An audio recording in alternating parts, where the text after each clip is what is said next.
Varejo é um monte de peça. E as pecinhas todas estão dentro do jogo. Vamos lá? Está no ar mais um TetrisCast. Now we are talking. Um oferecimento da Tetris Consultoria. A Tetris é uma consultoria especializada em varejo, formada por profissionais com anos de experiência em grandes empresas do setor. Da prática para a prática, a estratégia que encaixa no seu negócio. Meu nome é Alberto Pérez e eu falo diretamente dos estúdios da Tetris, desta vez aqui em São Paulo e com um convidado para lá de especial. Hoje recebemos o Marcelo Ferreira, um executivo que decidiu abrir a caixa preta das grandes corporações para falar o que os manuais de gestão não te contam. Para quem não conhece, o Marcelo Ferreira foi presidente da Adidas durante muitos anos. Eu lembro do Marcelo quando eu entrei na Centauro. E o Marcelo era um cara muito bacana para a gente, porque eu entrei como gerente na Centauro, né? Então o Marcelo era o presidente da Adidas e era super acessível. Tanto que é acessível até hoje, então eu fico muito contente que você veio, Marcelo. Mas eu lembro que para mim era engraçado ter o acesso tão grande com o presidente da Adidas, sendo que eu era apenas um gerente dentro da Centauro. Então, primeiro, muito obrigado por estar aqui. O Marcelo passou pela Vulcabras, pela Under Armour, foi presidente da Under Armour no Brasil, pela Gran Vision. Recentemente estava no Comitê Paralímpico Brasileiro, que é uma operação bem bacana, um projeto muito legal, e está aqui hoje como convidado do TetrisCast para falar do projeto do livro, né? O projeto A Foda Que Ninguém Te Conta. Posso falar Foda Que Ninguém Te Conta? A F Que Ninguém Te Conta, que é um projeto muito bacana, não é só pautado num livro, mas em toda uma trajetória. Né? Vamos começar com... Da onde veio essa ideia, Marcelo, do primeiro livro e tudo aquilo que a gente estava conversando nos bastidores? Alberto, antes de mais nada, obrigado pelo convite, foi um prazer enorme. Primeiro, te reencontrar, né? Sempre legal, muito obrigado. Bom. Nós tivemos grandes histórias juntos aí, é sempre bom rever um amigo. Bom, eu costumo dizer o seguinte, a foda que ninguém te conta, né? O F pontinho, né? Ela não é um palavrão, ele é um sentimento, cara. Foi isso que eu descobri.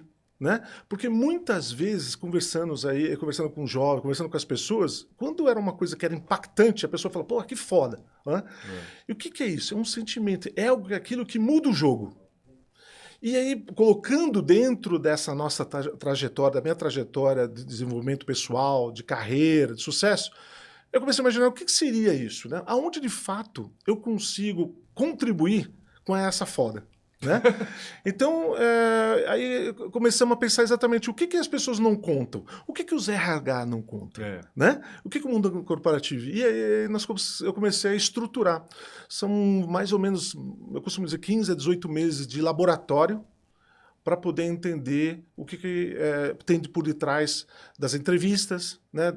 De quando você é demitido, entre outras...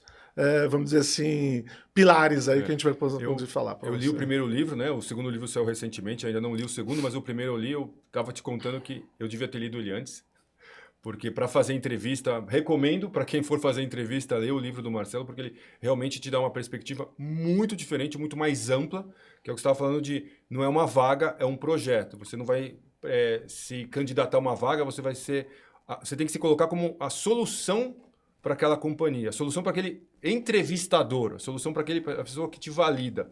E a gente está falando de um pouco desse processo. Quem que é o responsável no final, depois desse estudo todo que você fez, quem que você acha que é o responsável final? É o entrevistador? É o diretor do RH? Me conta um pouco dessa perspectiva, o que você acha? Pô, super legal, cara. Assim, vou deixar super claro, eu tento explicar para as pessoas. O RH, ele é o facilitador, ele é o processo. Né? Ele é o que organiza aquele processo seletivo. É extremamente importante, na verdade, o entrevistador ser o protagonista desse processo. Né? E assim, muitas vezes a gente vê algumas situações que há um pouco de distorção. Depende muito da cultura daquela organização. Acho que é extremamente importante dizer. Né? Mas o que é uma entrevista? Eu acho que isso é muito legal a gente falar um pouco sobre isso. Né? Quando eu falo sobre entrevista, eu não estou falando sobre um currículo. Muitas vezes as pessoas pensam e associam diretamente assim, vou para uma entrevista, então como está meu currículo? Preciso mandar um currículo para lá. Né? E na verdade... no LinkedIn, preciso botar... Exato. Né? Passar inteligência artificial para deixar ele perfeito. E deixar ele perfeito, né? E não é isso. Na verdade, entrevista é sobre um problema e a solução. Né? Então, entender o papel, né, do entrevistador, né? O que é o entrevistador? O que ele busca? Ele busca, na verdade, as empresas, elas buscam uma solução. né? Um profissional. E que realmente atenda aquelas, vamos dizer assim, aqueles atributos, né? Que o mercado está buscando. Há uma preocupação muito grande aí quando a gente fala um pouco de currículo e tudo mais, de o cara imaginar o seguinte, pô, eu vou colocar o meu currículo à disposição, eu vi uma vaga. Olha, na minha época lá atrás, Alberto, você concorria com uma vaga com 50, 40 pessoas, 30 pessoas. Hoje você vê vaga para CEO com 450 currículos. É óbvio, 450 currículos, nem todos, né? 10%, 12%, 15% está dentro da qualificação, mas a competitividade é muito maior. Sim. Então, por isso que quando você falou da solução de você fazer um projeto, é isso que eu tento provocar, baseado em padrões que eu percebi durante a minha vida toda entrevistando pessoas. Cara, eu encontrei na minha trajetória gente muito boa, muito competente, que não foi aprovado. Por quê? Cara, não foi aprovado assim. Putz, é um processo, né? Uma entrevista, né? Principalmente agora, né? Porque você ainda tem algumas situações, se você, numa entrevista, você passa para um online, depois você vai presencial, Sim. depois você vai no online de novo, né? Você fala com A, com B, com C, com D, e aí, muitas vezes isso é bem estruturado, outras vezes nem tanto estruturado. Mas o que acontece normalmente? Eu percebi e venho percebendo que muitos profissionais, muitas vezes, ele olha, vê uma vaga, ou ele precisa daquela vaga porque ele não está no momento, ou ele foi demitido, né? Ou ele está em transição, ou ele está buscando algo melhor, né? Que coloca um nível acima. Ele não encara aquela oportunidade ou que ele está buscando como um projeto. Então, assim, eu percebi, assim, não só com os meus exemplos, mas pessoas bem-sucedidas, as pessoas que estavam realmente buscando, as pessoas que falaram o seguinte, eu quero uma vaga para gerente de produto, por exemplo. Imagina que eu sou um gerente de produto hoje, mas eu quero buscar uma vaga de gerente de produto sênior, né?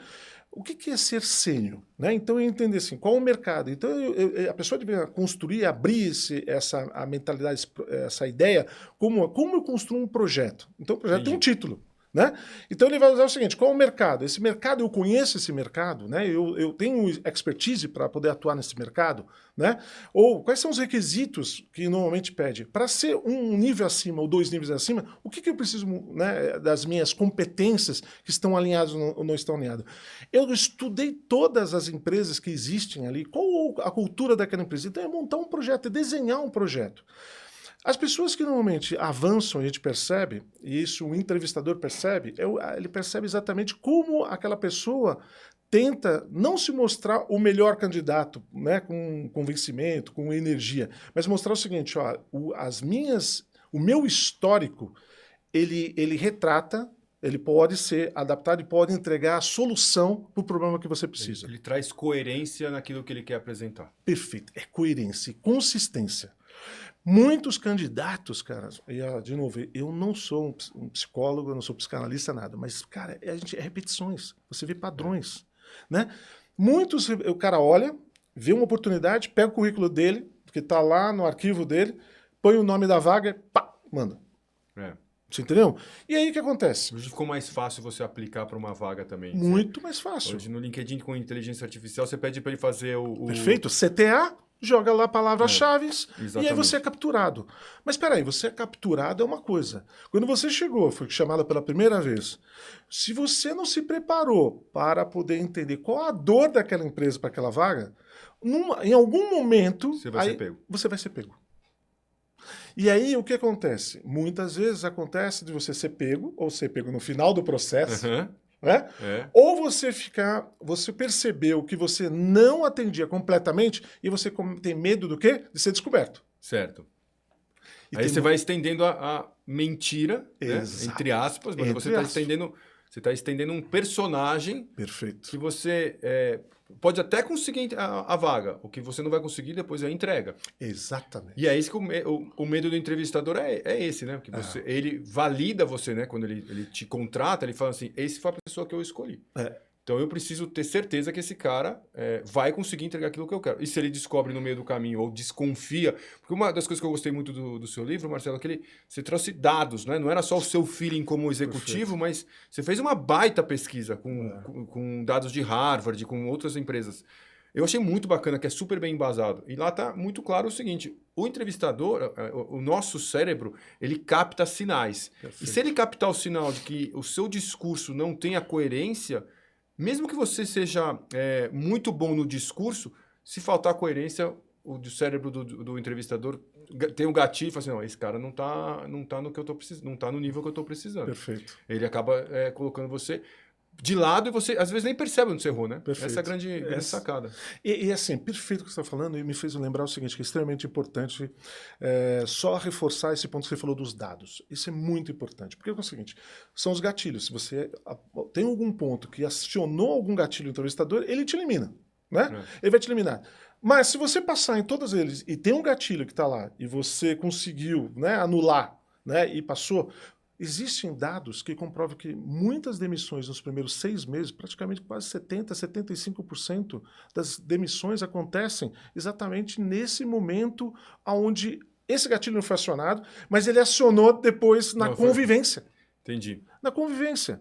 Então, cara, essa vamos dizer assim, é a grande preocupação. Assim, é o preparo. Eu costumo dizer, é muito importante, sabe, Alberto, dizer o seguinte, para tudo. Eu tive a oportunidade, a felicidade de trabalhar no mercado esportivo. Que é muito bom. Muito bom. É que eu adoro. Eu sou apaixonado por esse mercado e eu aprendi muita coisa. Uma das coisas que eu aprendi que, assim, os grandes atletas, os vencedores e tudo mais, eles trabalham a repetição. É treino, é treino, é treino, é treino, é treino. E a entrevista é treino. É treino. É treino. É treino. Ah, pô, mas espera aí, você está dizendo mais do mesmo. De novo, no livro que a gente está passando, eu costumo, na hora de classificar o livro, eu deixei claro, e eu quero até deixar claro para você também, não é um livro de autoajuda. Não é. Não é. Por isso que é foda que ninguém te conta. Entendeu? Quando eu li, eu percebi que ele não é um livro de autoajuda. Ele tá mais pro nível técnico exato, porque do que pro livro de autoajuda. É isso, sem dúvida. Porque o motivacional, se for só pelo motivacional, ele é temporário, é emocional. Sim. E o treino não é emocional, não é temporário. O treino é um treino. Processo. É um processo. Eu vou treinar. Pô, se eu cheguei de uma entrevista, você é meu entrevistador. E aí eu percebi que, pô, cara, eu não fui objetivo, eu não fui claro nas minhas qualificações, nas minhas entregas. Eu fui meio abstrato. E eu percebi que ali eu perdi. Porque você percebe, Alberto, se você focar no body language do cara, do entrevistador, você percebe que você perdeu o cara. Ele perdeu o interesse. Sim. Ele simplifica uma pergunta, entendeu? Só se você não quiser entender os sinais. Por isso que os 5 primeiros minutos que a gente fala é muito importante. Eu lembro dessa parte do livro dos 5 primeiros minutos e eu lembro a gente estava falando agora, né, da última entrevista que eu fiz, que eu fui num momento pessoalmente muito ruim, né, um momento de luto, eu não quis fazer a mudança da agenda. E fui fazer a entrevista de luto, porque eu achei que era uma entrevista pro forma, era a última entrevista, era uma entrevista de pro forma, e a minha energia era tão ruim que eu tenho certeza que eu perdi o entrevistador nos primeiros 5 minutos. Perfeito. E eu não consegui retornar. Mesmo tendo coerência nas respostas, aquilo já contaminou a entrevista. Exato. E eu gostei muito, Marcelo, que você estava falando, por exemplo, do projeto, né? Porque o projeto A Foda Que Ninguém Te Conta não é só a entrevista. A entrevista é o primeiro deles. Mas conta um pouquinho pra gente do projeto, porque tem outros livros para sair. E tem o treinamento, que esse daí do treinamento eu achei que você matou a pau. É muito legal. O que eu não pensando? Eu pensando numa série, né? Porque, assim, quando nós olhamos nesse ecossistema, né, no mundo corporativo e o que realmente afetam as pessoas, tudo está relacionado assim. A partir do momento que você se colocou no mercado, tem algumas certezas. Tem alguns privilegiados que nunca foram demitidos até hoje. É raro acontecer isso. É raro. Mas a única certeza que vai acontecer é que um dia vai acontecer com você. Sim. Né? Amanhã você vai ser demitido, você foi demitido. Então, assim, aí eu pensei exatamente isso. Quando eu comecei a conversar com algumas pessoas e ver alguns padrões e pessoas legais, e aquelas pessoas... Tinha uma pessoa que eu estava torcendo para ser aprovada, mas ele errou em vários momentos do processo. E aí eu fui investigar na empresa que ele trabalhava, ele repetia esses padrões. E certamente isso também ia atrapalhar. Então, pelo seguinte, se a gente conseguisse dar um toque para as pessoas, seria muito legal. Então, aí pensamos o seguinte, como que nós podemos construir essa história? Podemos falar sobre demissão, falar sobre entrevista. Então, eu lancei primeiro a Foda Que a gente conta antes da entrevista. E agora, lancei há 2 semanas atrás o segundo livro, que é a Foda Que a gente conta quando te demitem. Na verdade, poderia ser o primeiro, que se você olhar o processo, quando te demite, e como você se preparar para as entrevistas, né? Mas assim, eu quis começar para a entrevista porque eu via que isso poderia estar ajudando já pontualmente muitas pessoas. E aí, assim, para você entender, assim, é muito legal, Alberto, porque elas se complementam de uma forma muito, muito sólida. Quando você está falando do momento da demissão e fala o seguinte, cara, existem sinais. Cara, é muito raro o cara chegar e falar assim, putz, fui demitido. Ele, a não ser que o ambiente seja tão maluco e a pessoa está tão alienada que ela não percebeu que realmente ela estava fora do baralho. Mas existem sinais muito claros. E no livro eu descrevo vários desses sinais para te preparar. Porque é uma preparação, cara. Quanto mais preparado você tiver, você vai se acionar alguns botões, né? Você sai daquele momento, putz, e agora que vai ser, né? Para se preparar para você ir já mudando o seu mood ou tentar recuperar. Sim. Ou se isso realmente acontecer, você poder partir para uma nova estrutura.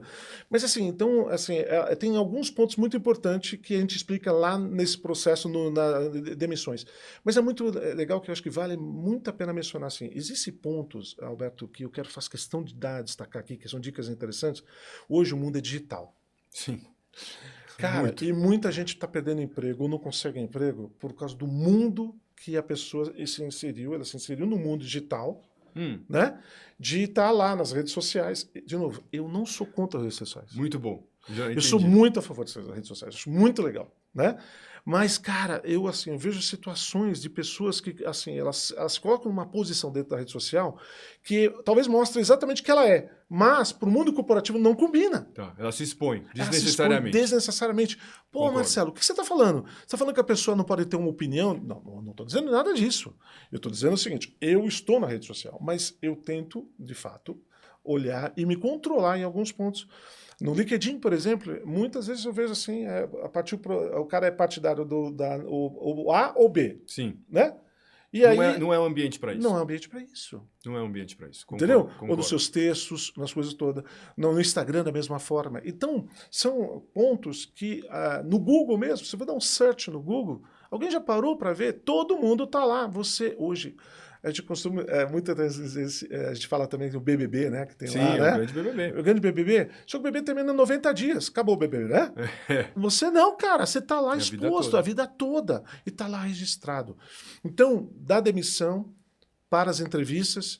E aí, eu tenho um próximo, que eu já vou estar antecipando, que eu acho muito importante também para poder ajudar as pessoas, que também é foda que ninguém te conta, sobre ambientes tóxicos. Isso está também machucando muita gente, tornando muito executivo eficiente para pessoas doentes.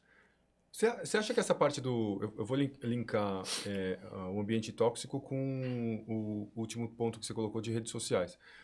Porque eu estou no mercado há muitos anos também, Marcelo, e eu lembro que a questão de ambiente tóxico era uma palavra que a gente nem usava. Era uma coisa... aquele cara mais chato para trabalhar, mas não era essa situação onde parece que as pessoas estão mais preocupadas com como elas vão parecer do que como elas vão entregar. O que vai ser entregue fica em segunda página. O que importa é como eu vou parecer para a empresa.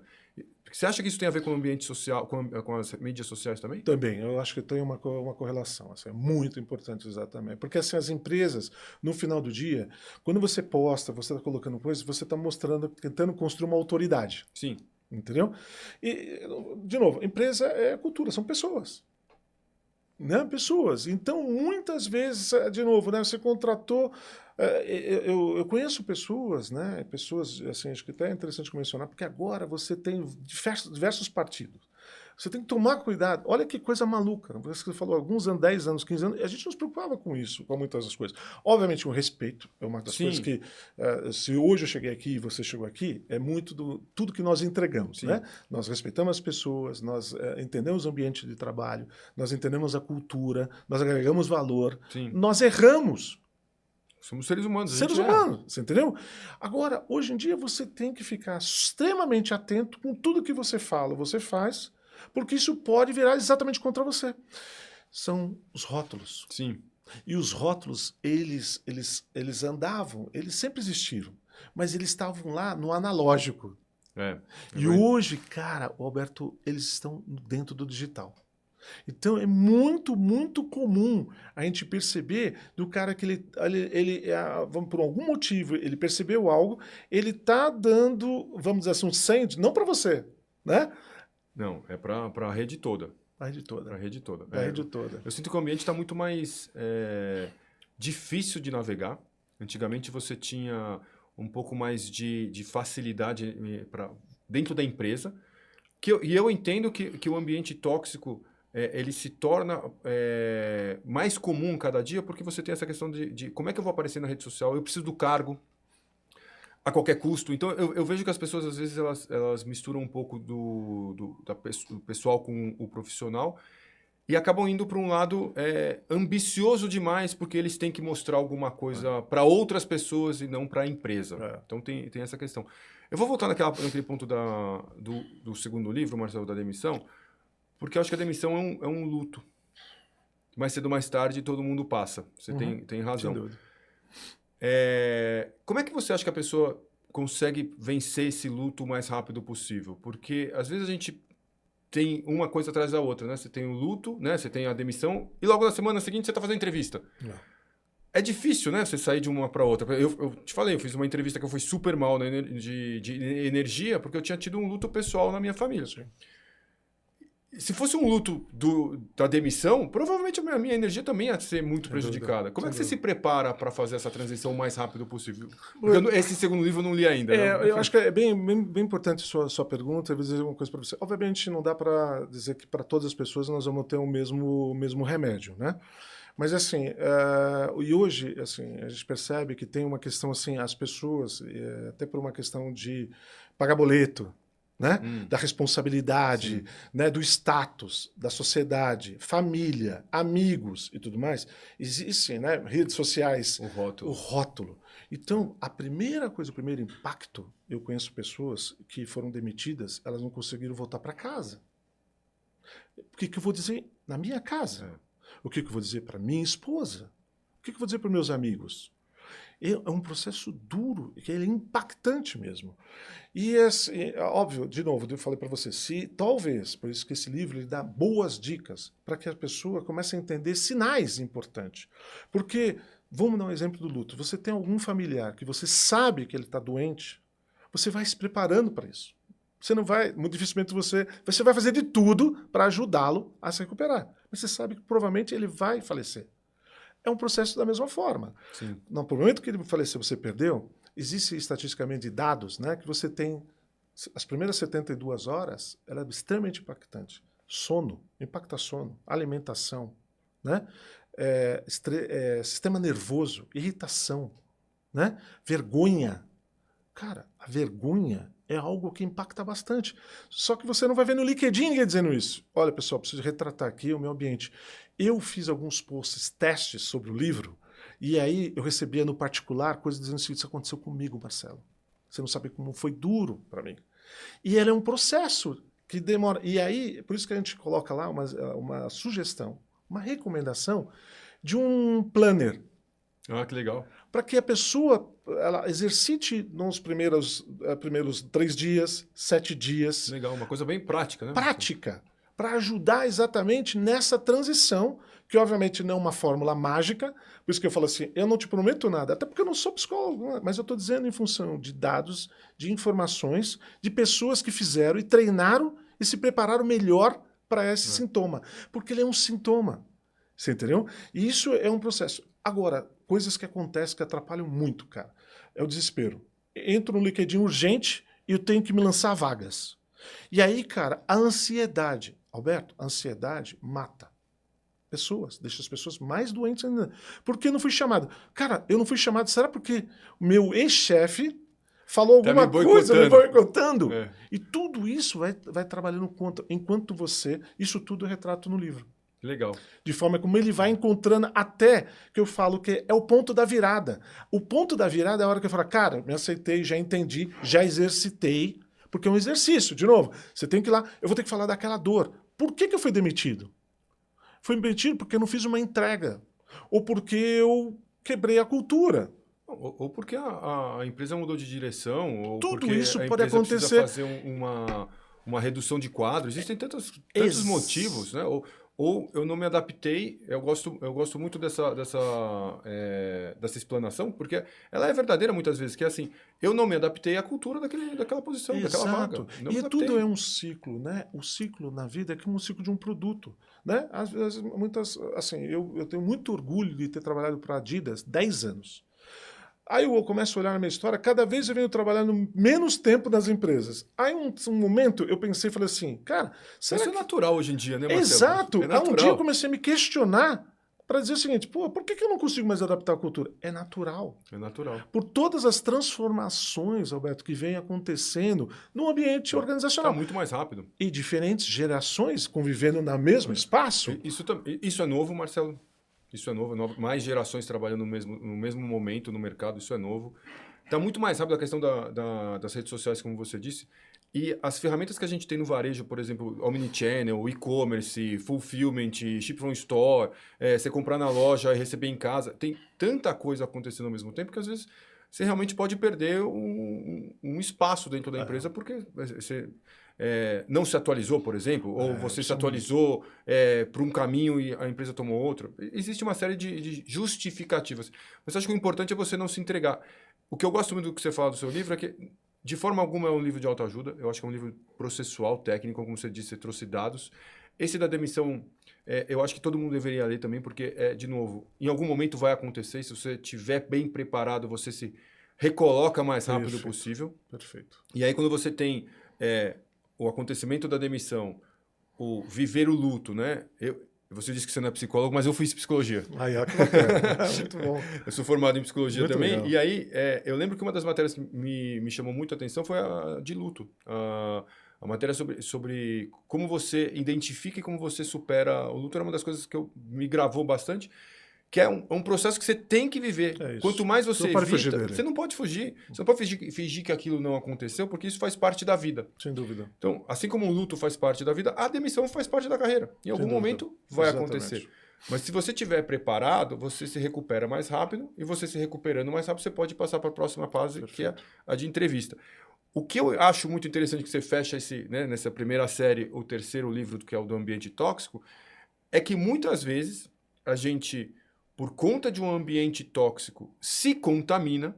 Perfeito. Não se identifica mais como aquele profissional que você entrou na empresa ou que você era querido. Quando você se contamina com essa toxicidade, você pode mudar o seu jeito de trabalhar e aí você está indo para um caminho errado, ou não aceitar aquele ambiente, porque naturalmente você é um peixe fora d'água e você sai. Então, a demissão, muitas vezes, ela é um recomeço bem-vindo. Você não quer mais fazer parte daquele ambiente. Aquele ambiente não é para você. Perfeito. E aí você toma um passo adiante. E eu gosto muito de como você fecha a série com o curso, né? Os treinamentos online. Essa ideia eu achei ótima. Então, isso é muito legal, porque no final do dia, eu pensei o seguinte, como a gente pode continuar ajudando, né, oferecendo né, essa experiência, essa vivência, essa troca, né, porque é um laboratório, como eu falei para você.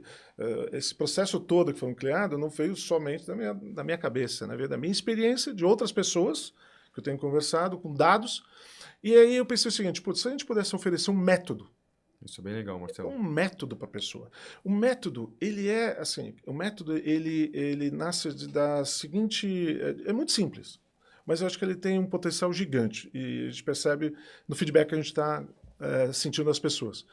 Obviamente você tem trilhas, que você tem, vamos dizer assim, vídeos explicando cada vamos dizer assim, cada fase né, dessa trilha, dessa construção desse método, mas que eu acho mais importante, ela não é teórico, ele é prático.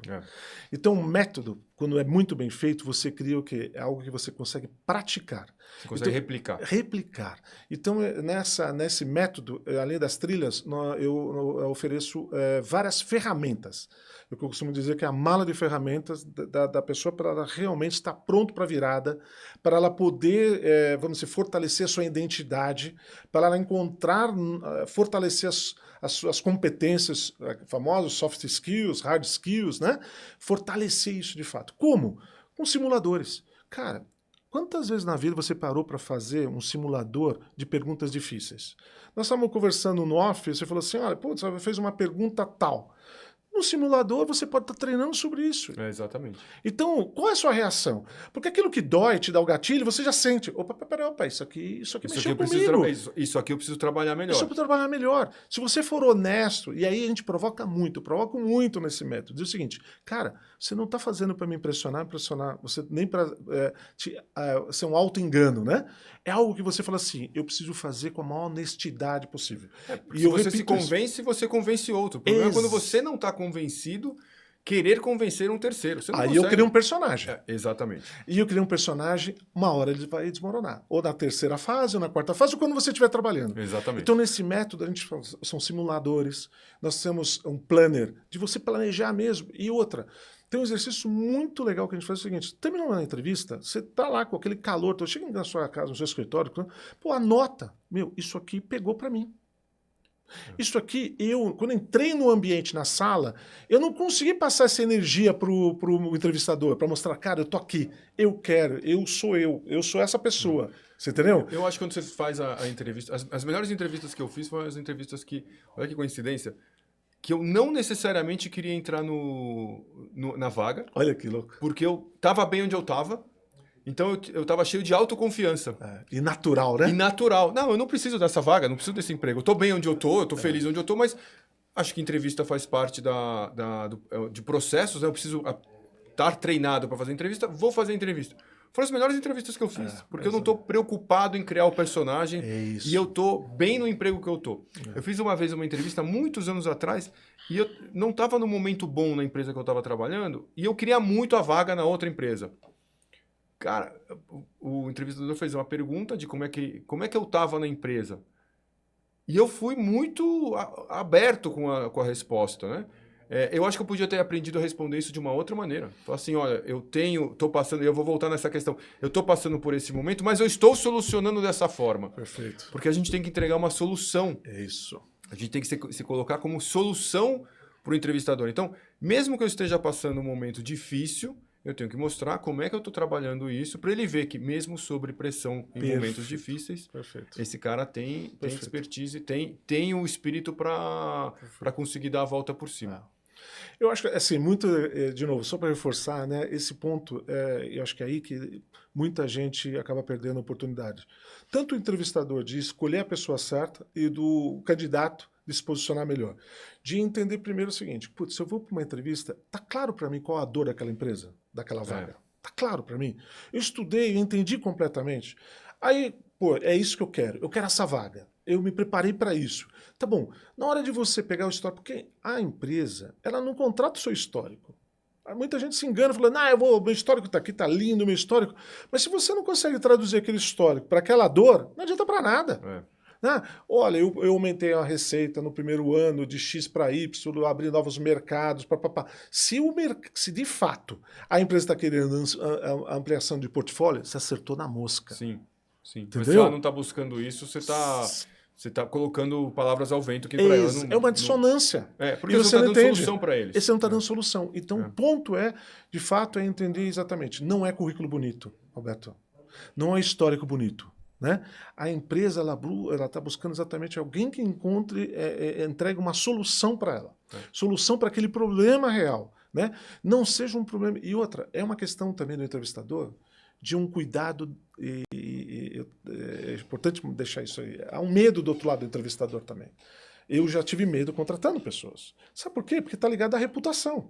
Se eu contratar errado, como que fica? Manda embora depois? Troca de novo. Para aí, será que o problema não é você? Fazer uma contratação errada é bem complicado. É bem complicado, você entendeu? Então essa amarração é muito importante. Por isso que o método... Ainda mais se você contratou com RH dizendo que aquela não era a pessoa ideal. Exatamente. Nossa, aí é muita responsabilidade. Exato. Eu tomo muito cuidado para não dizer assim, eu não estou contra as empresas, meu objetivo quando eu escrevi isso não é para, olha, eu estou aqui porque eu estou me livrando, soltando todas as mágoas que eu tive para falar... lavando roupa suja. Lavando roupa suja. Não. Eu quero dizer o seguinte, cada um tem o seu papel. Olha, se você deixar como entrevistador, dono da área, que é dono para aquele negócio, você é o protagonista. Você tem os seus assessores, a empresa que está te assessorando. O RH está te assessorando. Sim. Por isso, ele te dá ferramenta, o DISC, sei lá, tem várias ferramentas para te ajudar na tomada da decisão. Agora, se você, que é um entrevistador, o dono da vaga, se deixar influenciar, porque esse tem mais fit, 100% fit com a cultura e tudo mais, e de repente aquilo não resolve a dor e você se influenciar com isso, pode ser um problema. Isso é muito legal, porque você tem que... Essa parte é muito interessante, porque o RH vai vir com a parte de perfil, de cultura com a empresa e etc. Eu acho que é super válido. Extremamente. Mas não adianta o cara falar assim, o RH trazer, olha, esse cara é o perfeito pro fit da empresa, mas ele não te traz a solução que você precisa ou a energia que você precisa. Então, é um balance, né? É um E você balance. tem que saber... E eu gosto muito dessa ideia de, ok, quando eu sou validado para aquela posição, alguém está colocando o nome dele na minha contratação. Então, eu preciso performar por mim e por ele. Porque Perfeito. se eu não performar, como é que fica? Ele contratou mal. Perfeito. Uma outra coisa que você tocou, Marcelo, que eu acho bacana, é a questão de a gente entrevistar a empresa que a gente vai trabalhar, né? Muito legal. Putz, eu caí numa situação onde eu não fiz a pesquisa bem feita, eu não entendi qual era o propósito da vaga. Fui pela nome, título, posição... Mas eu não entendi para que eu estava sendo contratado para... Eu não entendi a solução que eles estavam buscando. Eles me falaram, você é o cara perfeito, e eu comprei. E eu devia ter entendido melhor qual é a solução que eles estão buscando para dizer, eu sou realmente o cara para essa solução, ou, obrigado, me sinto lisonjeado, mas eu não sou o cara dessa solução. A gente, às vezes, vai atrás da vaga, vai atrás da posição, do salário, do cargo, mas a gente não vai atrás... de se colocar como solução. Isso eu acho bacana. Olha, assim, para quem está nos ouvindo, pode surgir uma ideia e falar assim, é fácil dizer para o que o Marcelo está dizendo que, poxa, eu tenho que entrevistar, eu tenho que escolher a empresa, se não for boa, não vou e não aceito. Porque ele não tem o boleto para pagar. Eu já vi gente uma vez falando isso para mim. Eu falei isso aí são outros 500. É outros 500. Eu dizia o seguinte, é verdade. Por isso que eu falo, para cada um, você tem aí uma forma de você analisar aquilo que você quer, porque nós estamos falando de carreira, né? Nós estamos falando daquilo que você vai agregar valor. Por isso que eu falo assim, extremamente parte desse método é você saber fazer perguntas difíceis, inclusive, para o entrevistador. Raro você perguntar, por que o cara que saiu? Anterior a mim saiu. Por que ele saiu? Você pode me dizer qual é algum dos motivos? Se o cara for honesto, foi por performance, não vai entregando, ou tem uma dissonância aqui ou lá, não teve fit. Aí você sabe, se ele reforçou primeiro que é cultura, aquilo é muito forte. Sim. Você já tem que estar preparado para isso. São informações relevantes para esse tipo de coisa. Cara, nós precisamos de um cara, e a gente contratou lá no requisito que tinha que ser mais comercial. Você entendeu? E não marqueteiro, só marketing, né? Ele tinha que fechar, ele tinha que trazer novos negócios e tudo mais para a organização. E talvez a empresa nem falou para essa pessoa da forma adequada e simplesmente deslocou e trocou. Ele perguntando isso, eu tenho quase certeza, isso já aconteceu comigo, já vi com outras pessoas também, a gente sente um interesse de um profissional que está olhando e fala assim, cara, esse cara também está mitigando risco. Sim. E é importante fazer isso. Essa você é entendeu? realmente uma pergunta interessantíssima. É para analisar mesmo. Olha, eu quero fazer algumas perguntas. E outra, qual o plano de negócio? Onde você está como... Porque tem entrevistas operacionais, tem entrevistas de liderança. Sim. E assim, é o seguinte, qual é o plano? Quais são os planos da empresa? Tudo bem que você pesquisou. Olha, eu pesquisei ali na entrevista da tal, do CEO fulano de tal. Opa, o cara viu. E eu vi que tem um plano de expansão de tal. Qual a ligação da minha vaga? Como você acha que eu posso contribuir? Eu estou pensando em tal coisa. Você acha que faz sentido? Você começa a ser o protagonista da própria... no momento da entrevista. Sim. Você assume um outro papel na entrevista. Outro papel dizendo, olha, eu tive um histórico com isso, eu entendo que, baseado na minha experiência, eu posso contribuir com isso. De novo, se coloca como solução. É isso. Você entende? Isso faz bastante sentido. Uma outra coisa que eu também lembrei é o seguinte, no processo, né, você falou, o RH é o seu partner, né, o seu parceiro, o cara que traz a parte técnica do perfil, etc. O que eu percebi também é que se o RH não entender o que você está buscando como solução, ele vai te trazer um candidato que ele vai esticar até o final e na última fase não vai passar porque está faltando alguma coisa como solução, né? Que é aquilo que eu te falei, eu fui até o final numa entrevista e o cara fez a pergunta que devia ter sido a primeira, não a última pergunta. Eu acho que talvez tenha havido aí um desalinhamento durante o processo de qual é a solução que a gente está buscando. Perfeito. Porque o RH não necessariamente sabe a solução que a área comercial ou a área de marketing está buscando. Ele vai buscar um perfil mais genérico de acordo com a cultura da empresa. Perfeito. E outra coisa que eu percebi recente, isso é recente. É uma troca, Marcelo, você pode questionar isso para mim. Eu acho que o RH ele é sempre o reflexo da cultura da empresa. Então, se você tem uma cultura de empresa que é mais agressiva, você tem um RH mais agressivo. Se você tem uma empresa que está confusa na liderança, você tem um RH que está confuso. Eu participei uma vez de uma entrevista que a diretora de RH me ligava durante a semana para falar, olha, você vai fazer a entrevista no sábado, tudo bem? Tudo bem, fazemos a entrevista no sábado, sem problema. Não, é para saber se você tem um ritmo. Falei, tudo bem, vamos fazer a entrevista no sábado. Aí sumiram durante 7 meses, voltaram depois de 7 meses e falaram assim, a entrevista amanhã. Eu falei, não, isso é um reflexo. O RH é sempre um reflexo da cultura da empresa. Faz sentido isso? Muito sentido, eu concordo plenamente contigo. E vou te colocar mais um elemento. Você imagina você colocar entre o RH, você colocar o Headhunter também, dependendo de como for a situação. E se tiver alinhamento e tudo isso? Porque, de novo, olha só, olha que interessante. De novo, tem a demanda, a vaga. Um problema. Né? Você pode contratar falando digital, um profissional X. Seja operacional de liderança. Aí você busca, ou no LinkedIn, que hoje tem, você tem vários lugares para search, mas eu vou colocar um terceiro. Vou colocar um Headhunter para me apoiar. O Headhunter ele tem lá um conjunto de currículos, ele faz o filtro dele, nunca falou com você, conversa 15 minutos com você e também não entendeu a vaga, e ele fala, esse cara pode ser interessante para a solução. Por quê? Porque, de novo, eu não estou aqui para criticar o Headhunter, estou dizendo o que acontece. Modus operandi. Modus operandi. Aí ele olha e fala assim, não, você pode... Por quê? Porque eu preciso entregar 8 candidatos. 10 candidatos. Esse foi o meu filtro. Entendi. Aí vai, apresento. Né? Aí o RH fala, putz, ele olhou porque ele tem uma cultura e falou, desses 8, nossa, não gostei muito, mas eu também tenho que levar, porque o processo está demorando muito tempo. 7 meses que você falou agora. Né? Aí eu preciso empurrar, forçar, então eu levo uma quantidade X. Eu não expliquei que eu queria, para essa vaga, alguém que fosse de e-commerce ou fosse de DTC. Tá certo? E aí o último cara, que é o decisor, o penúltimo, fala, não, esse candidato, 3 que vocês trouxeram aqui, o cara não tem experiência para isso. Entende? Então, assim... Desalinhamento. E aí eu vou te dar um outro dado importante, Alberto. E já aconteceu comigo. Eu estou dizendo um exemplo que eu já fiz isso. Quantas vezes eu entrei numa entrevista despreparado? Eu, entrevistador. Você como entrevistador está despreparado? Entendi. E você percebe. Percebo.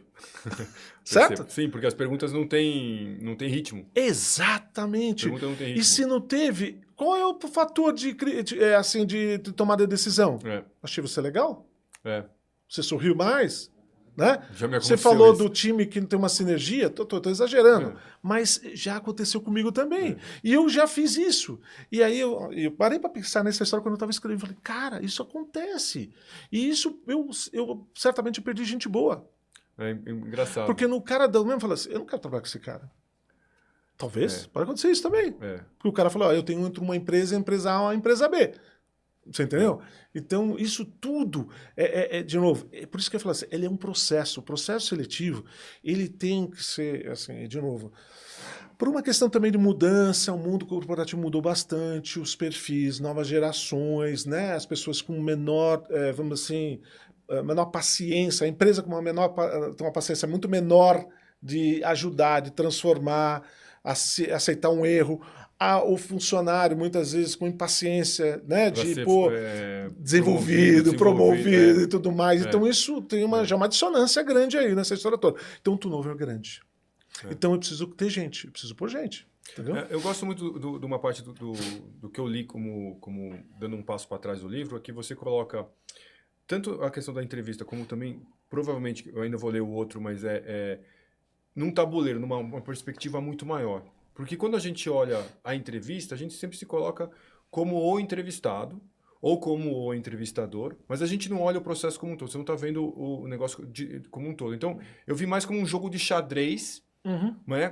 Porque você não joga sozinho. Hoje em dia você joga com o computador, mas você precisa conhecer o seu adversário para jogar e aí entender as regras. Então, quando eu li o livro, eu falei assim, nossa, que legal, porque o Marcelo dá para a gente uma perspectiva mais ampla né? Um 360, porque você não está olhando só como entrevistado, você está olhando como um entrevistador também. Eu participei de uma entrevista, por exemplo, que eu tive a impressão que o entrevistador não tinha se preparado para a entrevista, como se a entrevista fosse naquele momento e ele mesmo não sabia todas as perguntas que ele deveria fazer. E isso passou uma sensação estranha, porque parecia que a empresa é desorganizada. Perfeito. Perfeito. Isso mesmo. Passa. E é um sinal também para você. Essa é a parte bacana, né? Exatamente, é o sinal. É o sinal. Se você está precisando pagar boleto, como a gente disse, isso. você tem que seguir. Agora, se você está bem onde você está, é um sinal. De repente, essa não é a empresa para você pular. Essa pode ser um banho de água fria lá na frente, porque ela não parece ser organizada. Exato. Eu vou interagir nesse ponto que eu acho muito legal. Aí, eu pensando um pouco no mesmo exemplo que você deu aí, e eu não ter, vamos dizer assim, me envolvido como eu deveria naquele processo de contratação como entrevistador, nós contratamos uma pessoa. Aí, sabe o que eu percebi? Que eu continuei errando. Eu vou dizendo o quê? Que é muito grave isso. Exatamente no onboarding. O onboarding não foi na mesma qualidade. Sabe por quê? Porque aquela vaga, desde o começo de zero, eu deixei que, obviamente, a minha agenda, várias outras coisas, tivessem uma prioridade maior do que a escolha do candidato, a introdução daquele cara dentro, aí ele vai atrás, porque ele já não teve. Ele já não teve vamos dizer assim, o Marcelo gostou dos meus atributos, da minha experiência, mas não houve uma sinergia entre nós. A sensação passa um pouco dessa história, né? Mas aí fomos contratados. Aí é uma conquista. Ele tentando me conquistar e eu não dando prioridade para a pessoa. Você entendeu? Entendi. E aí, de uma hora ou outra, ou no final do dia, na estrada, os caminhos se colidem. Colidem ou se separam de vez. Ou se alinham ou se separam. Exato, né? É exatamente isso. Isso pode ser. As pessoas que estão nos ouvindo, para pensar. Isso já aconteceu na vida do profissional. E a tendência é exatamente essa. Então, o que você tem que fazer? Por isso que no livro, ou mesmo no método, a gente exatamente estimula para que você se torne interessante. Para que se torne uma solução. Isso é legal. Porque eu tenho que capturar o cara. 5 minutos antes de entrar na entrevista, ou um dia antes de entrar na entrevista, eu vou me preparar para isso. Quais são os pontos? Não vou decorar. Não vai olhar no chat, eu sou contra, sou extremamente favorável, né? Mas não vai decorar uma resposta. Né? Eu vou me preparar para aquilo. Porque se eu perceber que eu estou perdendo um Alberto, eu preciso trazer para o Alberto de novo, para cá. Putz, deixa eu te contar uma história. Você sabia que na empresa X que eu trabalhei, eu tive a oportunidade, olhando nos requisitos, foi isso. De novo, tem que tomar alguns erros, evitar alguns erros. Por exemplo, quando você está inseguro, você está sob pressão, você aperta alguns gatilhos, que é a história, falar rápido demais, ser genérico demais, entendeu? E você transformar números em coisas abstratas, né? Não é isso. Para você ganhar o cara, é você falar assim, putz, se eu me preparei e pensar, putz, na hora de dar a mão pro cara, eu não senti a energia, porque o cara tava olhando no relógio. Aí fez pli-pli no celular do cara, o cara já olhou, eu tô falando. Qual que é a melhor maneira de falar? Parar. Parei. Aí o cara vai olhar para você. Não, você fica à vontade. Se você quer, eu espero, não tem problema. Não, pode falar. Ou seja, o cara... Porque se você continuar, você estava dizendo que o seu assunto não é interessante, e o cara continua... Você está afirmando para ele uma coisa afirmando. que está subjetivo para ele e você está afirmando. E tudo isso é praticar, Alberto. É praticar. Por isso que eu falo assim, existe, de fato, quando eu faço uma autocrítica do próprio método, né, que a gente está oferecendo e vendendo, eu digo assim, esse negócio está maçante? Ele não é maçante, ele é robusto. Porque se o cara for treinando, ele vai treinar para quê? Sabe para que serve esse método, inclusive? Para reuniões difíceis. Para apresentações difíceis, para perguntas difíceis que podem acontecer numa apresentação que você vai fazer, mas somente nas entrevistas de emprego. E são diversas situações sob pressão que temos que estar preparado. E é uma preparação. Quanto mais preparado você tiver, você vai entrar. Eu, Alberto, estamos disputando uma vaga. Se eu me preparar melhor que você, a minha chance é maior que a sua. Eu gosto muito dessa questão de você de se preparar, e aí pensando do lado psicológico, você confiar em você, acreditar em você é fundamental. Então, quando você treina, você valida isso dentro de você. Você sabe que você se preparou e que você tem chance para aquela vaga, que você está sendo considerado, e você está se preparando para ela. Se não acontecer, você volta para a prancheta e estuda de novo. É isso Você aí. não pode desistir. É isso. Você não pode tomar isso como um não para sempre, que você não serve para nada. Você tem que tomar isso como, peraí, onde é que eu errei, vou ajustar e volta para a prancheta e continua. Perfeito. O que eu mais gosto do seu projeto, Marcelo, para mim, quando olhando aqui de fora, é que ele te dá... não é um motivo, como se diz, não é um conceito. Calma que eu vou... Espera que eu vou lembrar a palavra que eu ia falar. Como é que fala, Marcelo? As palavras em português me fugiram. É o conceito, é o motivo, a razão... Propósito. Obrigado. Obrigado, gente. Propósito. Esse projeto, eu gostei, olhando de fora, eu gostei muito porque esse projeto te traz propósito. É isso. Né? É tão legal trabalhar com propósito, porque você fala assim, putz, eu estou ajudando as pessoas, eu estou desenvolvendo pessoas, eu estou trazendo elas de volta, estou resgatando pessoas. É isso mesmo. É te traz propósito, eu achei muito legal. É assim, eu nunca me preocupei com likes, eu nunca me preocupei com nada disso. E de novo, eu não estou falando isso para uma autopromoção, nada disso. Não faz... A minha mulher até às vezes brinca comigo e fala, Marcelo, você utiliza muito pouco do seu histórico para se promover. Eu digo para ela assim, não, eu acho que não é isso. Eu entendo de uma forma diferente, né? Eu acho que assim, eu tenho que pegar alguns momentos que eu entendo que eu possa transformar isso num ótimo propósito para ajudar as pessoas. Por exemplo, eu vou dar um exemplo bem prático em relação a isso.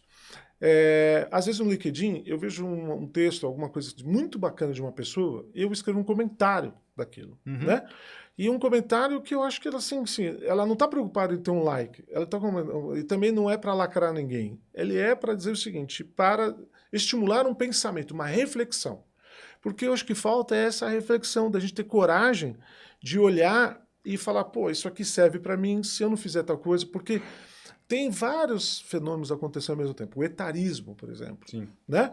A gente, pô, cara, você é um cara jovem, eu sou jovem, cara. Nossa, a experiência toda. Se a gente entrar na noia, né? Que pô, as empresas não estão mais interessadas, porque a gente não é mais... Não, aí a gente realmente começa no funil, tá longe da boca do funil, né? Aquela história, você tá longe lá do finalzinho, porque você se colocou dessa forma. Então, é assim, como você falou, puta, é extremamente importante, quando você fala praticar, tem vários elementos que a gente tem que ser. Atualização é extremamente importante. Né? Você tem que se atualizar. Hoje não é impossível. Final de semana passado, eu fui num aniversário de uma pessoa super querida e ela fez, sei lá, 80 anos. Que legal. Assim, putz, fez um aniversário. Primeiro achei sensacional. Que legal. Com tudo que você possa imaginar. Com bolo, com tudo que você possa imaginar de bacana.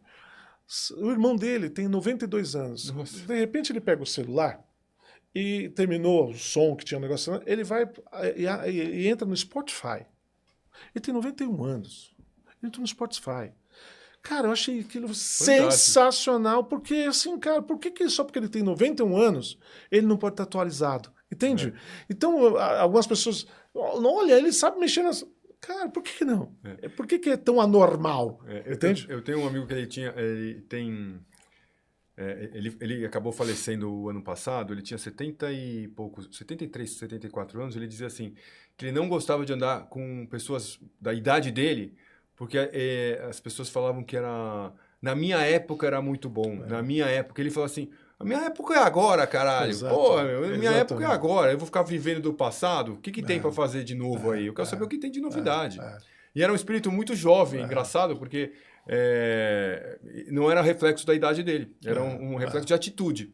Então, com 91, 92 anos, você abriu o Spotify e fala assim, deixa eu ver o que tem. É atitude. E eu acho que assim, por isso que tem muito a ver com o momento que eu estou vivendo. Né? A atitude que eu tenho hoje, assim, se você perguntar, Marcelo, qual é o seu momento? Eu sou um executivo, que eu continuo sendo executivo. Eu sou um empreendedor, eu sou um autor, cara. Eu nunca imaginei que eu pudesse ser um autor. E autor das coisas que eu acho que eu estou ajudando as pessoas. Muito. E não é para...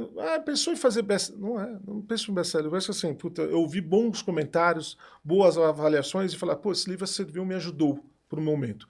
Hoje...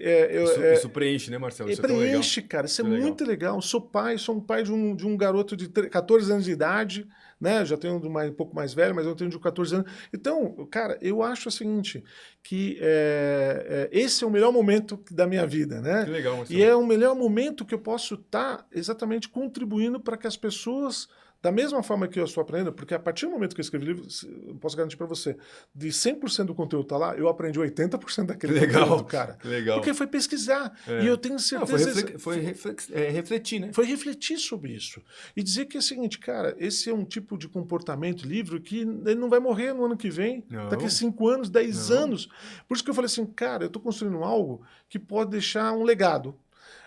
A vida é muito disso, né? Pode ser um tamanho pequeno de um legado, grande, mas você tem que estar dizendo o que você consegue construir para gerar um legado, cara. Eu gosto muito do propósito que você fez, Marcelo, bem bacana. Você plantou uma árvore? Então, eu já falei exatamente, eu tenho um filho, plantei uma árvore, plantei um livro, então já ciclo tá bacana. Eu estou tentando achar um quarto pô, mas assim, é isso, sem dúvida, eu já tenho outras ideias muito legais também, eu acho que vai sair aí, eu vou até já passar um highlight bem rápido para você também, está saindo um produto também que vai chamar a entrevista em 45 minutos. Isso é bem escala. Tá. Pô, escala mesmo, quer ajudar mesmo, baratinho, não sei para ajudar, na questão, mas assim, uma entrevista ela dura 45 minutos. Então, são dicas, orientações, diferente de dicas de RH, dicas... assim, cara, vou fazer um bem bolado de alguns exercícios que vão ajudar bastante a pessoa a melhorar a performance dela durante a entrevista. Lembrando que os 5 primeiros minutos dos 45 são fundamentais. Total. E aí pode acontecer, dos últimos 15, você foi bem pra caramba, e aí você jogou algum termo, algum ponto que queimou tudo aquilo que você falou. Ou desconectou você daquela vaga, ou da cultura da empresa. Entendeu? Então esse equilíbrio é muito, muito importante. Não, porque são 45 minutos de total foco, né? E total foco. E tem uma coisa, Alberto, que é muito importante, e você até mencionou isso aqui no nosso bate-papo. Uma entrevista, ela, de novo, é uma ligação de uma entrevista A com a B, com a C com a D. Muitas vezes a empresa, até você ser contratado, você foi entrevistado por 4 pessoas diferentes, ou 5, e muitas vezes uma delas você vai repetir mais uma vez. Elas estão conectadas. Pode parecer que não, mas elas deveriam estar conectadas. Deveriam estar conectadas. Né? E é aí que você perde, às vezes, o jogo. Como você comentou. Na última entrevista, você perdeu o jogo que estava ganho. Estava ganho. Entendeu? Pode ser que você vai acabar perdendo no terceiro momento, no terceiro round ou no segundo round, entendeu? Mas não, você tem que controlar isso, entender onde isso funciona. Porque a competitividade está muito grande, cara. Entendeu? Eu acho que, como você falou, o treino é fundamental, Marcelo, e o meia-culpa. Porque se você ficar... essa vaga não era para mim, não era isso, não... Vitimismo, né? O vitimismo não te eleva. Então, eu falo assim, onde é que eu errei? Cara, eu errei primeiro que eu não estava no momento bom para fazer a entrevista. Pronto, eu reconheci isso. Tem que reconhecer. Porque a entrevista tem muito de energia, né? Eu conheço uma pessoa que ela é fantástica em entrevista. É impressionante como ela consegue ir bem em entrevista, né? A energia da pessoa é boa. Não é nem no nível técnico que eu estou discutindo isso. A energia da pessoa é boa. É impressionante como mesmo a pessoa não sendo tão tecnicamente, a energia que ela te traz é tão contagiante que você fala, eu quero essa pessoa para trabalhar comigo. Exato. Esse é um fator, assim, um ponto, uma vantagem competitiva enorme. Obviamente, infelizmente nem todas estão assim, porque é sob pressão, né? Essa é uma pessoa natural, uma pessoa super relaxada, uma pessoa que tem um bom domínio. Mais do que isso, muitas vezes ela tem uma boa respiração. Porque você está controlado, você controlar a sua própria respiração, tá certo? Imagina, nós começamos aqui, imagina se você estivesse super tenso e tudo mais, você começa a atropelar as palavras, você começa a gaguejar, você começa a suar. Suar, você entendeu? E isso é o corpo reage, ele te manda sinais. Isso tá difícil para mim pra caramba. Agora, um cara legal, uma pessoa, uma mulher legal, um indivíduo, tá lá, está super relaxado, fala super bem, já é uma vantagem competitiva. Aí você fala assim, pô, isso aqui já sei. Agora vamos ver a parte técnica, né? E aí que às vezes a parte técnica o cara acaba sendo muito relapso, né? Aquela coisa... sem profundidade. Sem profundidade. E se ele se preparou um pouco, ou médio, com uma boa comunicação, ele não perde para ninguém, cara. Porque você fala assim, cara, por que esse cara consegue sempre estar sendo contratado? É mais ou menos peneira de futebol. Quando você vê lá um cara na mesma posição que você, o cara joga bem pra caramba, daí você vai na próxima peneira e ele tá de novo, e você sabe, putz, esse cara vai entrar. É uma coisa na vaga. Às vezes, principalmente nesse mercado que a gente percebe, são os mesmos concorrendo, aí você percebe o A, o B, e fala, esse fulano de tal, esse é difícil para concorrer, porque esse cara é muito bom. Mas às vezes não, o cara, o outro é melhor ainda. Né? Mas ele não teve a atenção nos detalhes. Mas a energia Concordo. é fundamental. Eu lembro que essa questão da parte técnica, muitas vezes você... nem é o foco do entrevistador. Né? Dependendo do nível que você vai, já não é mais o foco a parte técnica. Obviamente, você precisa saber o mínimo, né? Sim, perfeito. Mas o comportamental é engraçado. Eu estava lembrando disso porque na psicologia, uma das coisas que a gente aprende logo no começo da faculdade é que você não está lá para argumentar ou para você dar solução para o seu paciente. Você está lá para ouvir e entender o caminho que aquele paciente tem que percorrer por conta própria. E uma das coisas que eles explicam, por que a gente, em geral, tenta dar uma resposta, né, ou dar o conselho, porque aquilo que a pessoa está te trazendo é ruim e você quer tirar aquilo de você.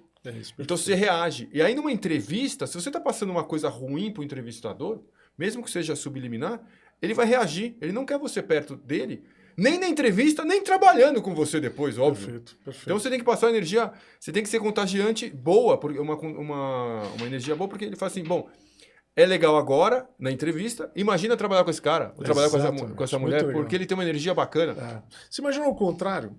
Olha, nunca aconteceu comigo, tá?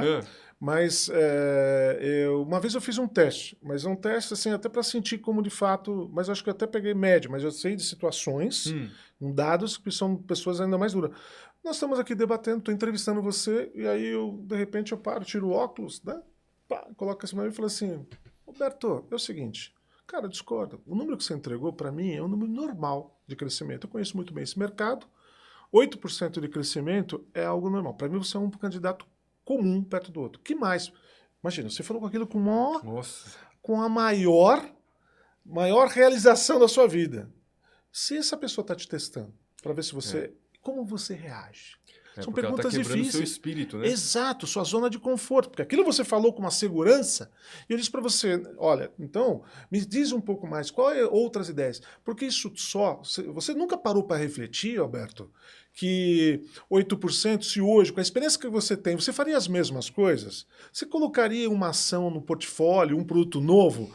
Porque você não acha... E aí, como você faz? Tem uma reação de você debater com o cara. Não, eu fiz isso. Ou o cara travar. Travou. Aí ele travou, ele não sorri mais. Esse cara quer me destruir, sabe? E não é isso. Você tem que estar preparado, porque pode acontecer. Você entendeu? Pode acontecer situações, entendeu? Uma coisa que eu vi em entrevista também é o seguinte, Marcelo, depois quando você começa a estudar, você fala assim, as perguntas difíceis. Eu falo, nossa, nunca me fizeram uma dessa lista de perguntas difíceis. Então, mas a gente tem que se preparar para as mais difíceis. Exatamente. Se a gente estiver preparado para as mais difíceis e confiante na resposta, as mais simples vêm. Porque a entrevista no final nunca é a mais difícil. Perfeito. Não é? Nunca vem todas as perguntas mais difíceis, todas numa sessão só. Perfeito. Elas vêm fatiadas, elas vêm por entrevistadores diferentes, por empresas diferentes, mas você tem que estar preparado para todas elas.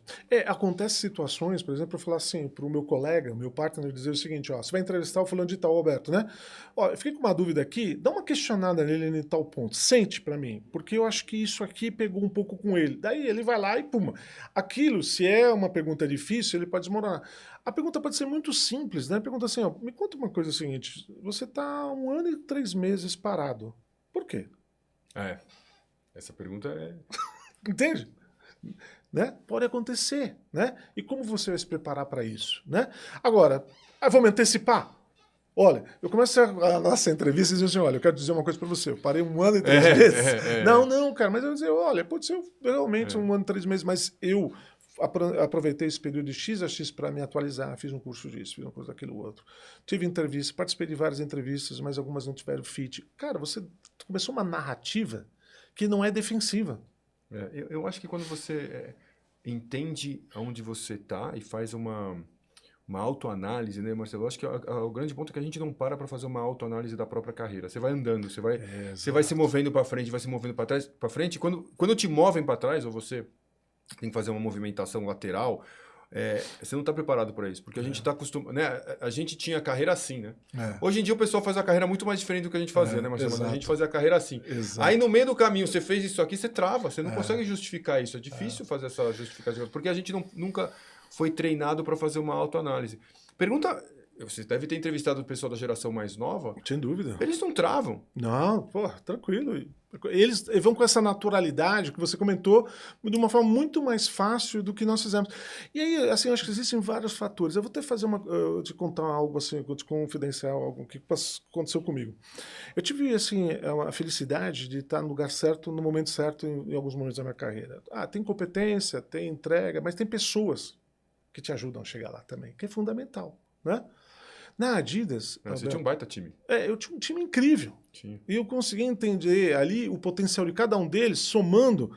Putz, a gente era uma seleção. Time é uma coisa, seleção é outra. Você entendeu? Mas eu vou falar para você, quando eu fui promovido, eu tinha 34 anos de idade. Assim, zero de experiência. Eu vi no livro. Zero. Sensacional. Medo. Quantas vezes, eu não vou mentir para você, eu chorei voltando para casa com medo. O que vai acontecer se eu perder isso aqui? Por quê? Porque eu não me preparava para aquilo. Eu não me preparei para aquilo. E eu não preparava também para por quanto tempo aquilo vai durar, né? Felizmente, os resultados aconteceram. O resultado aconteceu, você vai ficando, você vai crescendo. Felizmente. Mas, e se não tivesse acontecido? Eu não estava preparado, as pessoas não se preparam para isso. Isso é um processo também que a pessoa precisa, que você aí vai no ponto que você falou muito bem, que é o seguinte, você não se prepara na sua carreira para você acorda de manhã, né? Ou no domingo à noite você está frustrado, porque de segunda-feira você vai ter que trabalhar, às vezes é isso. Você quer emprego, mas quando você não tá, né? Então é a frustração do ser humano. Aí você está dando o processo todo, você olha... As pessoas deviam usar o processo de feedback que a gente espera tanto que a empresa faça, né? Meu chefe não faz feedback. Você já fez uma auto... Eu acho que é o mais rico. Isso? É o mais rico, Roberto? É o mais difícil, é o mais rico. Exatamente. Porque se você fizer isso com o eu falo assim, cara, eu estou desconectado com a empresa. Eu preciso entender isso. Não, eu estou muito conectado. Meus projetos, eu estou super estimulado, o meu projeto, eu estou entregando um valor, eu estou interagindo com o time, eu estou envolvido com o time, eu estou envolvido com a cultura, eu sinto isso por causa disso, disso, isso. E é real. Ou não é real, está acontecendo tal coisa. Então, é começar a entender para não acontecer a demissão. Porque ela vai acontecer. Entendeu? Eu gosto muito também de fazer a autoanálise para você perceber que existe existe o Marcelo e existe o executivo. E uma coisa que eu aprendi a duras penas também, né? Existe o Alberto e o Alberto o diretor. Eram duas pessoas diferentes, mas para mim era uma coisa só. Eu não me via fora do cargo. Como é que eu explico que eu saí da empresa? Como é que eu... Você tem uma fusão da sua personalidade, você acredita que você é o executivo, né? E, na verdade, a gente está como executivo. Perfeito. Você não é o diretor de empresa X, você está como diretor de empresa X. Quando você faz essa autoanálise, você percebe que você, na verdade, você é muito maior que aquilo. É exatamente. E eu não percebia isso na época, porque eu era, na verdade, maior que a minha posição, mas eu não me sentia assim. Eu achava que eu só existia por conta da posição. E esse é o caminho pro burnout, né? Total. São símbolos, você tem toda a razão. O notebook da empresa, o carro da empresa, o crachazinho, a vaga.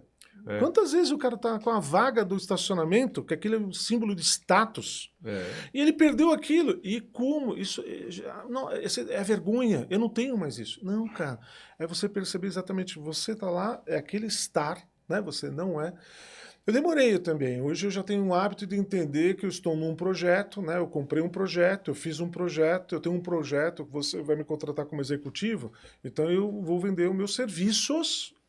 Isso é bem diferente a forma de olhar, né, Marcelo? Muito diferente. Eu tinha, por exemplo, um celular para o comercial e para profissional e pessoal. Era um único número, porque a minha vida pessoal se misturava com a profissional. Eu tenho 2 números. Aliás, eu tenho 2 celulares fisicamente separados para eu não ter que levar no final de semana os 2 juntos. Eu separei a minha vida, separei corpos. Isso. Né? É um separação processo, de corpos. não é fácil, né? Não, você conseguir isso. Foi mas é uma difícil. evolução, sabe, Alberto? Porque isso mostra, primeiro, são identidades diferentes. Mas é uma única pessoa, sim. Mas papéis diferentes. Papéis diferentes. E aí, esse é muito legal também. Um certo momento, uma conversa, um coach que eu fiz com uma pessoa, né? E aí a gente estava conversando e a gente chegou a uma conclusão, e é verdade mesmo, porque o mundo corporativo ele é um grande teatro, né? O teatro, como você pode falar, sei lá, uma Sim, peça, né? sim. Tem papéis diferentes, cada um Sim. está num papel lá dentro. Sim. Quando você termina, não dá para você ser o cara ríspido ou um gestor duro que cobra resultados com o seu filho. São papéis diferentes. São papéis diferentes. Você é um pai, né? Obviamente você vai cobrar disciplina, você vai ensinar, você vai educar, mas da mesma forma que também como gestor, você tem que dar carinho, você tem que respeitar. É humano, humanizar essas relações, entendeu? Isso tudo é um medo que, assim, você vai passando, porque, assim, eu já vi outras situações do tipo assim também, numa reunião, o cara tá perdendo, ele tá sentindo que ele tá perdendo aquela posição, aquele emprego, cara, aí alguém chegou e falou para assim, sabe o que é? Você tá sendo muito mole com essa equipe. No dia seguinte ele volta, Nossa. tem aquela reunião... Com chicote. E dando no couro da galera. Não é ele. Não é ele. Não é ele. Já me aconteceu. E já tem. E é isso, aí só piora a situação. Daí a equipe não era contra ele. Não reconhece. Você entendeu? E aí, então, gente, eu preciso ver a minha identidade. Olha para minhas competências, cara. Como é que eu me preservo? Como eu me preservo? Por isso que eu costumo dizer o seguinte, currículo está tudo muito igual, porque todo mundo é orientado para resultado, todo mundo tem resiliência, é estratégico, você entendeu? Olha para outras competências, cara, olha para a sua competência e cria algo coerente, consistente com aquilo que você de fato acredita. Com o seu propósito. Com o seu propósito. Isso muda muito o jogo, te fortalece. Pode acontecer de acontecer um novo ciclo, perder aquele, mas você sempre vai estar eu pode acho que eu estar vou mudar preparado. meu currículo, Marcelo. É isso. Vou mudar meu currículo. É porque você olhar para ele e entender qual o propósito de outra que você forma. vai dar. Outra forma. Olha as qualificações. Não pasteurizá-lo. É isso. Exato. E olha para as entregas, aquilo que você agrega de fato valor. Às vezes você está preocupado em mostrar mais, ninguém cronologicamente, não é só isso que as pessoas estão olhando, você entendeu? Tem algo muito mais forte. E entender isso é controlar o jogo. Porque no final do dia, é um jogo. É o tabuleiro que você fala. É o tabuleiro. Elas são as peças. Se eu for de uma forma muito agressiva e jogar o rei, ou expor meu rei muito rápido, eu vou morrer muito rapidamente. Se eu também ficar só protegendo ali fechado, eu não vou atacar do outro lado. Você não vai avançar. Então, como controlar essa história? É leitura do contexto, cara. Poucas pessoas leem o contexto. Entende o contexto. Para mim, essa tem sido para mim o maior aprendizado dessa última posição que eu tomo. Ler o contexto. É você sair da parte profissional de currículo e ler a foto toda, né? Ler o contexto todo. Isso é muito difícil. Isso é muito difícil. É muito difícil, e por isso que eu falo assim, de novo assim, quando você começa a mexer com a sua própria zona de conforto, é dizer o seguinte, se você tratasse, eu não estou falando que eu consigo fazer isso totalmente na minha vida, tá? Às vezes é fácil falar, pô, o cara, né? É um exercício, eu estou fazendo comigo, cara, eu faço meu plano, eu faço meu checklist, eu faço meu simulador, né? Porque é o meu. Sim. Né? Cara, eu olhar para ele e falar, cara, assim, é um projeto. Se eu entrei na empresa no dia tal, ele é um projeto. Quais são os projetos que eu quero participar? Onde está estagnado? Cara, se eu deixar, eu vou cozinhar aqui, vou ficar mais 6 meses, um ano e meio. São os rótulos. Isso também é muito nefasto que eu vou comentar, né? Porque assim, o ambiente, por esse mundo tecnológico, digital e tudo mais, as pessoas também criam um rótulo muito mais rapidamente, mais rótulo. Porque assim, existem camadas. Eu tenho vários rótulos. Muitos bons e outros nem tanto, mas estão aqui comigo. Tudo depende no momento, vai estar, aí vou numa contratação X uma empresa tal. O Marcelo, o cara fez um trabalho ótimo na empresa A, B, C. Nossa, vamos pegar uma recomendação? Vamos falar com o seu ex-chefe, alguma coisa assim, beleza. Eu já sei que pegar algum chefe vai ser maravilha, mas se ele começar a estender, e não foram todas as empresas que eu tive a mesma performance. Eu já me questionei em cima disso. Cara, nossa, por que você não teve tão boa performance nisso aqui comparado com outra? Tem vários fatores. E você não pode simplesmente começar com o vitimismo que a gente estava falando. Entendeu? É entender que, aqui eu falei tal coisa, eu tinha um projeto que ele não estava preparado para isso. Por exemplo, a última empresa que eu trabalhei, ela não estava preparada para algumas ideias que eu estava trazendo. De novo, quem está certo e quem está errado? Leitura do contexto. É isso. Entendeu? Pô, é muito fácil, por exemplo. Não, as pessoas estavam lá, não estavam preparadas, não sei o quê. Não, não é isso. Eu não li o contexto. Então, provavelmente, Difícil, se você me perguntar, muito provavelmente aquela não é uma empresa que ela estava preparada para ter o meu perfil. Não é que eu sou fudidão, desculpa aí. Mas eu entendi. Entendeu? Entendi. Não é isso. Não era o momento da empresa ter um Marcelo. É isso. Mas Entendeu? a leitura de contexto é muito difícil. É muito difícil, cara. E isso serve para todos os níveis ou porte de empresas. Nós temos que tentar ensinar. O papel do líder, da liderança, é exatamente estimular o dele, mas estimular na equipe, na cultura da empresa, na hora da contratação, tirar todas as dúvidas de uma forma muito verdadeira, se a pessoa entender o contexto, para não ter um choque, porque é um investimento, no final do dia, é um investimento de um lado e do outro, né? Sim.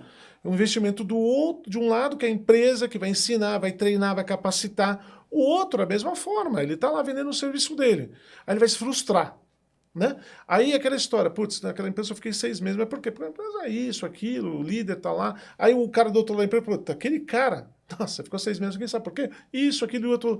Isso vai disseminando, vai criando algo que no final do dia... Não tem conexão direta contigo, porque você tem que ver o contexto como um todo. É o contexto. E aí acho que isso ele é muito importante. A gente, dentro do método todo, a gente tenta exatamente ensinar talvez seja uma palavra muito forte, mas ajudar as pessoas a refletir. Não, a pensar que existe algo maior do que você está vendo, apenas que existe algo no contexto. Né? É isso. Tinha um chefe meu que você conheceu, o Charlie, lembra do Charlie? Sim.